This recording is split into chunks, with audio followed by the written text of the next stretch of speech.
चलो तो आज भारतीय इतिहास में पढ़ेंगे हम लोग। लोथल का खोज किसने किया था? लोथल का खोज किसने किया था? रंगनाथ राव, बनवाली, रत्नाकर। कौन? लोथल का खोज रंगनाथ राव। लोथल किस नदी पर है? लोथल भोगवा नदी पर। भोगवा नदी के तट पर किस राज्य में है लोथल? गुजरात में है। लोथल गोदीवाड़ा कहाँ से प्राप्त हुआ है? गोदीवाड़ा। स्वास्तिक का प्रमाण कहाँ से प्राप्त हुआ है? चावल का प्रमाण पत्र कहाँ से प्राप्त हुआ है? बंदरगाह स्थल कहाँ से? दरवाजा जो था वहाँ सड़क की ओर खुलता था, कहाँ से? लोथल में। सती प्रथा का आंशिक प्रमाण? फारस की मुहर, हाथी के दांत, चलाक, लोमड़ी तथा कौवा का प्रमाण, अग्निकुंड का प्रमाण। चलो तो लोथल से हमको प्राप्त हुआ बंदरगाह, गोदीवाड़ा, दरवाजा सड़क की ओर खुलता था, सती प्रथा का आंशिक प्रमाण पत्र मिला, फारस की मुहर मिला, हाथी के दांत मिला, चालाक, लोमड़ी तथा कौवा का प्रमाण है, स्वास्तिक का प्रमाण है, चावल का प्रमाण है, अग्निकुंड का प्रमाण है। सारा चीज़ कहाँ से प्राप्त हुआ है? लोथल से। अब आते हैं नेक्स्ट हम लोग तो रंगपुर। रंगपुर कहाँ से? रंगपुर की खोज किसने किया था? तो लोथल का जो खोज किया था वही खोजा था। बताओ कौन था?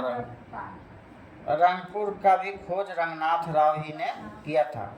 अब यह किस नदी पर है? रंगपुर मादर नदी पर है। किस नदी पे? मादर नदी पर है। अब ये भी गुजरात में है। रंगपुर में धान का भूसी का साक्ष्य मिला है। धान का भूसी का साक्ष्य कहाँ से मिला है? रंगपुर से। अब आते हैं बनवाली। ये सब गुजरात में है। इसका ट्रिक है लाश धर दो गुजरात में। लाश धर दो गुजरात में। ल से लोथल, स से सुरकोटदा, ध से धौलागिर, र से रंगपुर और गुजरात में। बनवाली।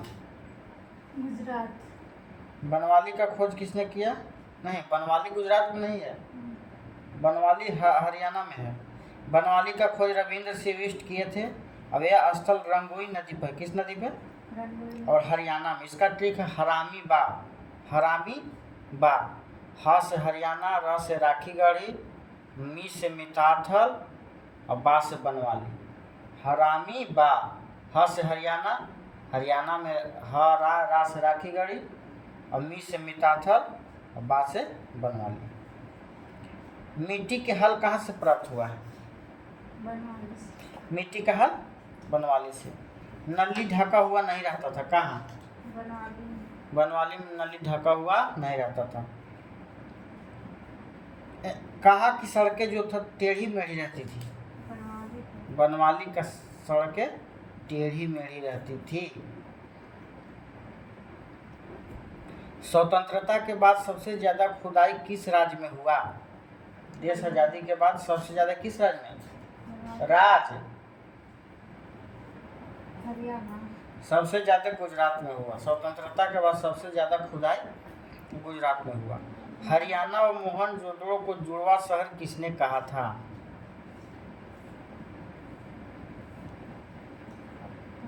तो पिगट ने हड़प्पा तथा मोहनजोदड़ो को क्या कहा? जुड़वा शहर। अब आते हैं सिंधु घाटी सभ्यता के विशेषता के बारे में। तो बताओ सिंधु घाटी सभ्यता का आकार कैसा था? त्रिभुजाकार, चतुर्भुजाकार, गोलाकार? तो त्रिभुजाकार सही है। अब यहाँ का धार्मिक स्थान बताओ। धार्मिक क्या था? यहाँ का धार्मिक था मातृदेवी और पशुपति शिव। मातृदेवी और पशुपति। यहाँ का व्यवसाय क्या था? व्यापार। क्या था? व्यापार। सिंधु सभ्यता का व्यवसाय व्यापार था जो फारस से लिया गया था। अर्थव्यवस्था क्या था यहाँ का? कृषि। जो कपास का कृषि किया जाता था मोहनजोदड़ो में। यानी इसका व्यवसाय जो था व्यापार करना था, और अर्थव्यवस्था जो पैसा आता था वो कृषि के द्वारा आता था। सिक्का को, सिंधु सभ्यता में सिक्का को क्या कहा गया? टेराकोटा। क्या कहा गया? टेराकोटा, जो पक्की ईंट के बने, ईंट के पका के बना जाता था। मोहर क्या था? मोहर किसका था? मोहर को सेल खड़ी, मोहर को सेल खड़ी कहते थे, जिसमें एक सिंग वाला बैल मोहर पे छपा हुआ रहता था। अब सिंधु सभ्यता का जो बर्तन था कैसा था? पक्की मिट्टी के या कच्ची मिट्टी के? पक्की मिट्टी का। रंग इसका कैसा होता था बर्तन का? लाल। सभ्यता कैसा था सिंधु घाटी का? शहरी था, प्रथम नगरीय सभ्यता था और शांति प्रिय सभ्यता था। इसका समाज कैसा था? मातृसत्तात्मक या पितृसत्तात्मक? मातृ। इसका समाज मातृसत्तात्मक। इसका लिपि क्या था?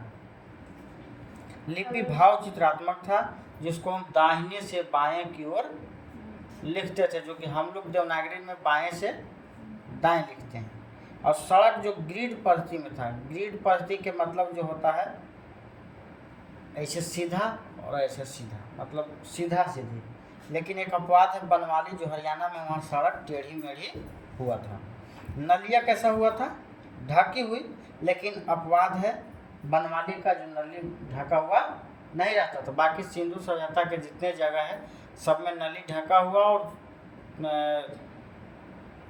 रोड सीधा होता था। बाकी बनवाली में उल्टा हुआ। बस्ती इसका क्या हुआ? बस्ती वर्गीकृत 3 भागों में किया गया, 2 भागों में, एक पश्चिम भाग में, एक पूर्वी भाग में। सिंधु घाटी में जो पश्चिम साइड में जो रहते थे उसको अमीर कहा गया, और जो पूरब में रहते थे उसको गरीब कहा गया, है ना।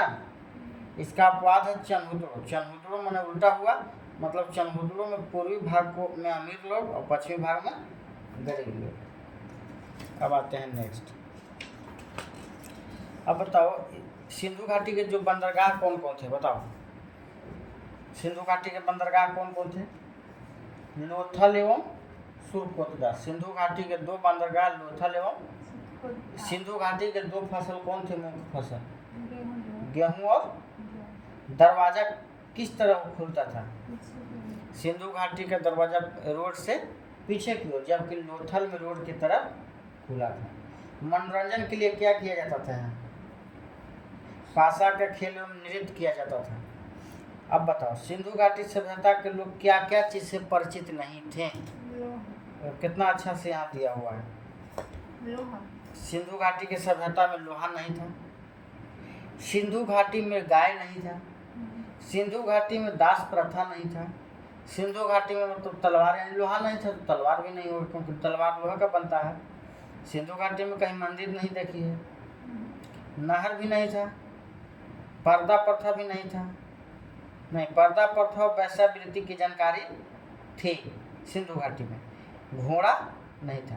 लोहा, गाय, दास प्रथा, तलवार, मंदिर, नहर, घोड़ा, ये सब पर सिंधु घाटी सभ्यता लोग परिचित नहीं थे। पर्दा और वैश्यावृत्ति से परिचित थे। अब आगे आते हैं मोहनजोदड़ो से प्राप्त मोहर पर क्या था?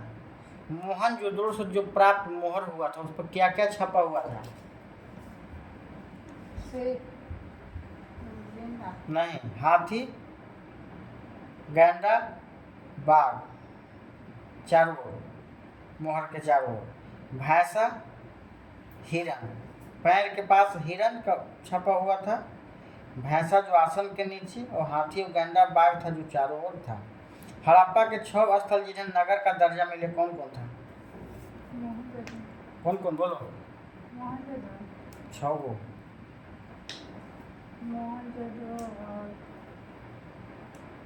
मोहनजोदड़ो, हड़प्पा, राखीगढ़ी, धौलावीरा, कालीबंगा, गनवारी वाला। नहीं। हड़प्पा कालीन बंदरगाह कौन कौन था बताए हैं अभी? कौन कौन? कौन कौन? 2 बंदरगाह था ना, लोथल और सुरकोटदा, दोनों गुजरात में है। हड़प्पा कालीन का व्यापार, तांबा की जो खेती होता था कहाँ से होता था? खेतड़ी में तांबा कहाँ से प्राप्त हुआ? खेतड़ी से, जो खेतड़ी राजस्थान में है। सोना जो कहाँ से प्राप्त हुआ? कोलार जो कर्नाटक में है। कहाँ से? टीना कहाँ से प्राप्त हुआ? टीना ईरान, टीना ईरान जो भारत से प्राप्त हुआ। चांदी अफगानिस्तान से। शीशा मेसोपोटामिया से, जो प्रथम ग्रामीण सभ्यता था। हड़प्पा सभ्यता के विनाश का कुछ प्रमुख कारण है। प्रमुख कारण बाढ़ है। हड़प्पा का जो विनाश हुआ बाढ़ के कारण। अर्नेस्ट मैंके, रंगनाथ राव और जॉन मार्शल के अनुसार कहा गया कि हड़प्पा का जो विनाश हुआ वो बाढ़ से हुआ। और हिल्स के अनुसार कहा गया कि हड़प्पा का विनाश भूकंप से हुआ। और व्हीलर के अनुसार कहा गया कि आर्य के आक्रमण के कारण हड़प्पा का विकास हुआ, अर्थात विनाश हुआ। और स्टाइन एवं घोष ने कहा कि जलवायु के परिवर्तन के कारण हड़प्पा का विनाश हो गया। मेसोपोटामिया के अभिलेख में सिंधु घाटी सभ्यता का क्या कहा गया है? तो मेलुहा कहा गया। क्या कहा गया है? मेलुहा। विश्व का सबसे प्राचीन ग्रामीण सभ्यता क्या था? मेसोपोटामिया की सभ्यता। विश्व का पहला नगरीय या शहरीय सभ्यता सिंधु घाटी सभ्यता। विश्व का सबसे पहला नगरीय या शहरीय सभ्यता कौन सभ्यता है? सिंधु घाटी सभ्यता। आते हैं नेक्स्ट। अब आते हैं इतिहास के बारे में। तो इतिहास कौन कौन था? प्राग ऐतिहासिक, आद ऐतिहासिक और ऐतिहासिक, तीन काल था। प्राग ऐतिहासिक में लिखित साक्ष्य नहीं मिला था। आद ऐतिहासिक में लिखित साक्ष्य मिला था और ऐतिहासिक में लिखित साक्ष्य मिला था। प्राग ऐतिहासिक जिसे पाषाणकाल कहते हैं, जिसे पुरातात्विक साक्ष्य मिला था। और आज जो ऐतिहासिक है लिखा तो गया लेकिन पढ़ा नहीं गया क्योंकि वो आधा है ना। हड़प्पा या सिंधु सभ्यता आद ऐतिहासिक काल में ही मिला, हड़प्पा में। और ऐतिहासिक काल में लिखित भी मिला और पढ़ा भी गया, और इसको भी वैदिक काल ही इसी को कहते हैं। अब आते हैं वैदिक सभ्यता। वैदिक सभ्यता कैसी सभ्यता थी? सिंधु सभ्यता थी शहरी, लेकिन वैदिक सभ्यता कैसी थी? ग्रामीण सभ्यता थी। वैदिक सभ्यता का निर्माण कौन किया था? आर्य लोग। कौन? आर्य लोग। अब वैदिक सभ्यता का भाषा कैसा था? संस्कृत। कैसा? संस्कृत भाषा था। वैदिक सभ्यता में घोड़ा आर्य लोग भारत आए। घोड़ा से आर्य लोग भारत आए। किससे? घोड़ा से।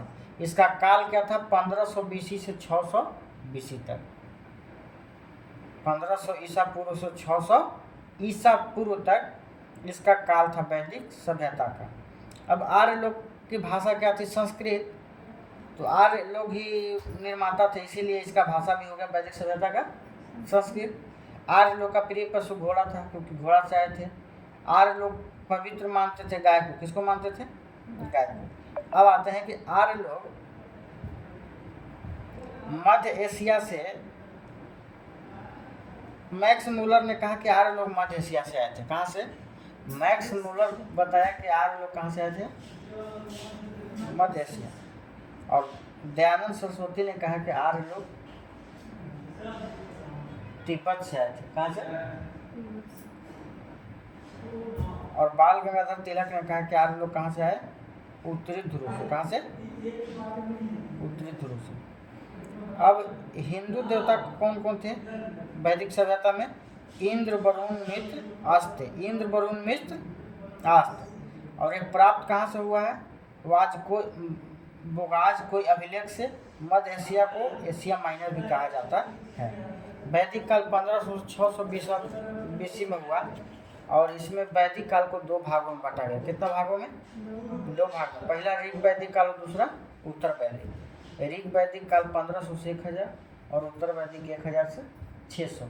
और वैदिक काल टोटल 1500 बीसी से 600 बीसी। ऋग वैदिक काल में जो देवता थे कौन कौन थे? इंद्र थे, जिन्हें पुरंदर के देवता कहा गया, युद्ध का देवता कहा गया, किला तोड़ने वाला कहा गया, वर्षा करने वाला इंद्र को कहा गया। अब उत्तर वैदिक में प्रमुख देवता प्रजापति थे। कौन थे? और लोहा का खोज किया यूपी के अंतर्राज्यीय खेरा में। अगर क्वेश्चन आ जाए कि लोहा की खोज किस काल में हुआ? सिंधु काल, ऋग वैदिक काल, उत्तर वैदिक काल। अगर उत्तर वैदिक काल नहीं देखे, अगर वैदिक काल पूछे तो होगा कि नहीं? वैदिक काल में दोनों आ जाएगा, ऋग वैदिक उत्तर वैदिक। इम्पोर्टेंट क्वेश्चन है। वेदों की संख्या कितनी है? कौन कौन?